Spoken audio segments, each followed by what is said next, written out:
ఓం నమో నారాయణాయ. ఈరోజు విష్ణు సహస్రనామాలు వాటి అంతరార్థాలు శ్లోకం 79, 80, 81 చూద్దామండి. మొదటిగా శ్లోకం 79 ఒకసారి పలుకుతామండి. సువర్ణవర్ణో హేమాంగో వరాంగశ్చందనాం గతి వీరః విషమశూన్యో కృతాసీరచనచ్చలః.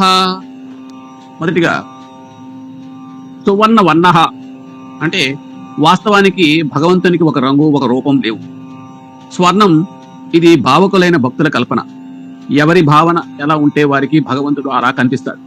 అందుకే సువర్ణ వర్ణుడు అని పిలుచుకున్నా ఆ పేరులో వర్ణ నిర్దేశం జరగలేదు.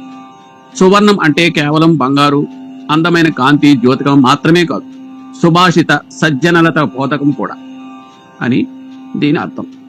తర్వాత పదానికి వస్తే హేమాంగాహ అంటే అతను బంగారం వలె గరిష్ట ప్రకాశాన్ని మరియు మిరుమిట్లు కలిగి ఉంటాడు, మరియు అతని శరీరం బంగారం యొక్క మెరుపులా ప్రసరిస్తుంది, కావున అతని హేమాంగహ అని పిలుస్తారు. తర్వాత పదానికి వద్దామండి. వరాంగహ అంటే సకల ప్రాణుల హృదయాలను ఆకర్షిస్తూ అందమైన శరీరం కలవాడు, కావున వరాంగహగా పిలుస్తారు.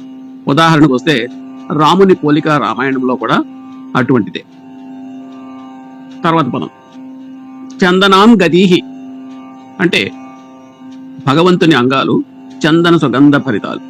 దాని అర్థం భగవంతుని బాహువులలో వీర, వాత్సల్య, శృంగార సుగంధం వెలువడుతుంది.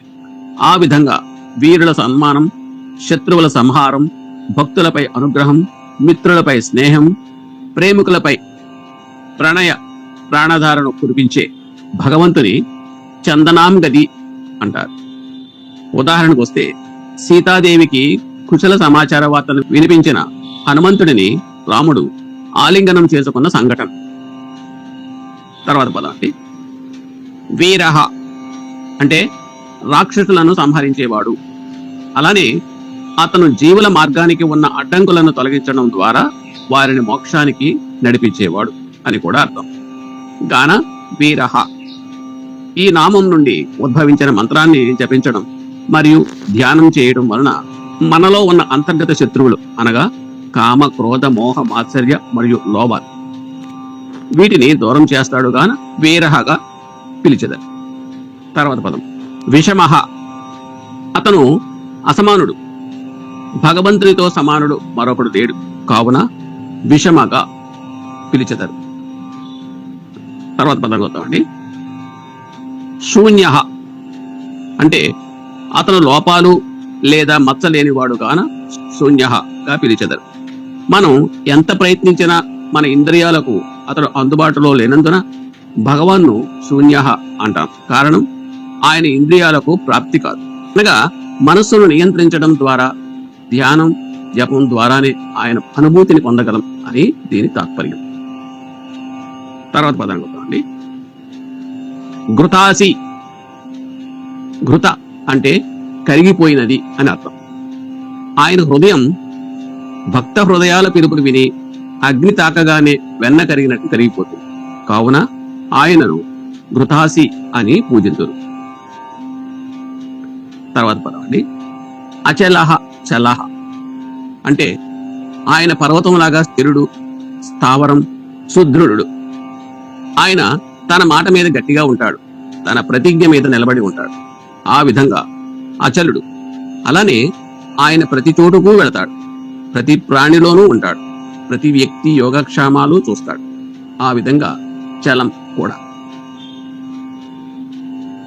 దీంతో శ్లోకం 79 పూర్తయిందండి. ఇప్పుడు శ్లోకం 80 ఒకసారి పలుకుదాం. అమానీ మానదో మాన్యో లోకస్వామి త్రిలోకధృక్ సుమేధా మేధజో ధన్యస్ సత్యమేధాధరాధరః. మొదటిగా అమానీహి అంటే అహంకారం లేనివాడు మరియు దేనికైనా సిద్ధపడతాడు. దానికి ఉదాహరణే లోక కళ్యాణార్థం వరాహం, చేప సింహం వంటి అవతారాలు ధరించడానికి వెనుకాడాడు. కావున అమాని అని కొలుస్తారు. తర్వాత పదం మానదాహ అంటే ఇతరులను గౌరవించేవాడు. ఉదాహరణకు వస్తే కుచేలుడు సబరితో అతను ప్రవర్తించిన తీరు, తాను సమ్మానానికి దూరంగా ఉండటం, ఇతరులకు యథోచిత సమ్మానం ఇవ్వటం మహాపురుష లక్షణం. దీనికి వ్యతిరేకంగా చూడటం మాయ మరియు విద్య. ఇష్ట భక్తులను ఈ నిరర్ధక మాయాజాలానికి దూరంగా ఉంచుతాడు. అహమ్మాన్యులను ఈ మాయలోనే ముంచి ఆడిస్తాడు. ఆ విధంగా మాయకు స్వామి అయిన ఈయనను మానదుడు అంటారు. తర్వాత పదం అండి మాన్యుడు అనగా పరమాత్మ అందరినీ గుర్తిస్తాడు, అందరి యోగ్యతను గుర్తిస్తాడు, అందరికీ వారి వారి యోగ్యతను బట్టి సమ్మానం ఇస్తాడు కాబట్టి మాన్యుడిగా పిలుస్తారు. తర్వాత పదం అండి లోకస్వామి. ఆయన 14 లోకాలకు అధిపతి కాబట్టి ఆయనను లోకస్వామి అని పిలుస్తారు. తర్వాత పదం చూస్తే త్రిలోకధృత్ అంటే ముల్లోకాలను ధరించేవాడు గాన త్రిలోకధృత్ అంటారు. ఆకాశపు కాంతి, వాయు సంచారం, అగ్నితాపం, జల ప్రవాహం, మట్టి ఉర్వరత, భూగోళ ఖగోళ పరస్పర సద్భావన, వాటి వరదానం, మనస్సు మనీష, ఆత్మ విస్తారం అన్నీ జగదీశ్వరుని శివ సంకల్ప పరిమాణాలే. ఆ విధంగా త్రిలోకధృత్గా స్తుతించెదరు. తర్వాత పదం అండి సుమేధ అంటే ముల్లోకాల పరిపాలన లోకనాథుని లోకోత్తర మేధాశక్తి బలం మీదే నడుస్తున్నది. అందుకే ఆయనను సుమేధగా పిలుస్తారు. తర్వాత పదం మేధజ. మేధ శబ్దానికి అర్థం యజ్ఞం. యజ్ఞం చేసినప్పుడల్లా అతను ప్రత్యక్షమవుతాడు. అందుకే అతన్ని మేధజగా పిలుస్తారు. తర్వాత పదానికి వస్తే ధన్య. తనను ఆరాధించే వారికి సత్కర్మాచరణకు అవసరమైన బుద్ధి సంపదను ప్రసాదించి ఆచరణ ద్వారా ముందే లభించిన బుద్ధిని మరింత సమృద్ధం చేసే పరమపిత మహాత్మ ధన్యుడు. తర్వాత పదం సత్యమేధాహ. అతని మేధస్సు అన్ని సమయాలలో క్షీణించదు మరియు అతని జ్ఞానం అతనిని ఎప్పటికీ విడిచిపెట్టదు. అందుకే ఆయనను సత్యమేధాహ అని పిలుస్తారు. తర్వాత పదం వస్తే ధరాధర అంటే ఆయన మేధాశక్తి మీదే ప్రపంచం నిలబడి ఉంది.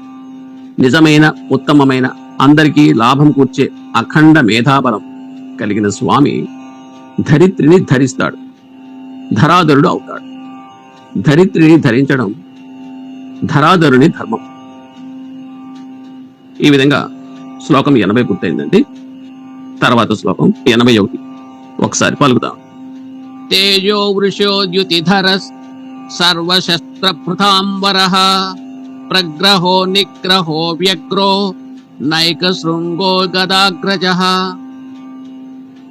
మొదటిగా తేజో వృష అంటే అతను తన తేజస్సును కురిపిస్తాడు మరియు తన భక్తులను రక్షిస్తాడు. వృష అనగా వర్షం అని అర్థం.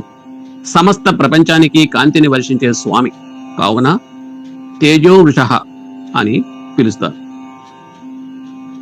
తర్వాత పదం ద్యుతిధర అంటే ద్యుతి అనగా తేజస్సు గలవాడు. అది శరీరంలో కనిపించే భౌతిక సౌందర్యం కాదని అంతర్గత ఆత్మ నుండి వెలువడే తేజస్సుగా పేర్కొనబడింది. పరమాత్మ తనలో సంచితం చేసి ఉంచుకున్న ద్యుతిని తన భక్త జనులకు పంచుతాడు. ఈ సమస్త విభూతి పరమాత్మ అనంత ద్యుతి రూపాంతరమే. దాని కర్త ధర్త హర్త ఆ ద్యుతిధరుడే అని దీని భావన. తర్వాత పదం సర్వశస్త్ర పృథాంబర. సర్వ అంటే అన్ని, శాస్త్రం అంటే ఆయుధం, భృత్ అంటే మోసేవాడు మరియు వరహ అంటే అత్యున్నత శ్రేణి. ఆ విధంగా అతను అన్ని ఆయుధాలను ప్రయోగించే వారిలో అగ్రస్థానంలో ఉన్నాడు అని దీని అర్థం. తర్వాత పదానికి వస్తే అండి ప్రగ్రహ నిగ్రహ అంటే అతను తన భక్తులు సమర్పించే పువ్వులు లేదా పత్రాలు వంటి ఏవైనా నైవేద్యాలను స్వీకరిస్తాడు. కావున ప్రగ్రహ అని పిలుస్తారు. గుర్రాలను అదుపులో పెట్టుకోవడానికి రథసారథి పగ్గాలు ఉపయోగించినట్టుగా పరమాత్మ జీవాత్మలను సరైన మార్గంలో పెట్టే నియంత్రణ చేస్తాడు కాన నిగ్రహ అని పిలుస్తారు. తర్వాత పదానికి వస్తే వ్యగ్రోహ్ అంటే అతను అంతులేనివాడు, అజరామరుడు మరియు ఆయన తన భక్తులపై కురిపించే ఆయన అనుగ్రహానికి అంతం లేదు. అందుకే ఆయనను వ్యాగ్రహుడుగా పిలుస్తారు. తర్వాత పదం వద్దామండి నైక శృంగ గదాగ్రజ అంటే లోక కళ్యాణం కోసం ఆయన చూపే వ్యగ్రత ఆయన కొమ్ములో కనిపిస్తుంది.